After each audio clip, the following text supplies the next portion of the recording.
Welcome to Top Tips with Shona. So I absolutely love my cold brews, and I've brewed up peach soda in coconut milk, but I've got quite a bit left over, so I'm going to make myself some overnight oats.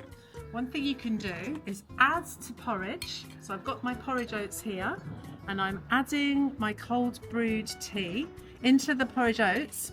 I'm going to leave these in the fridge, and then I've got a delicious bircher for breakfast tomorrow. Ooh, yum. So like, subscribe and follow for more Top Tips with Shona.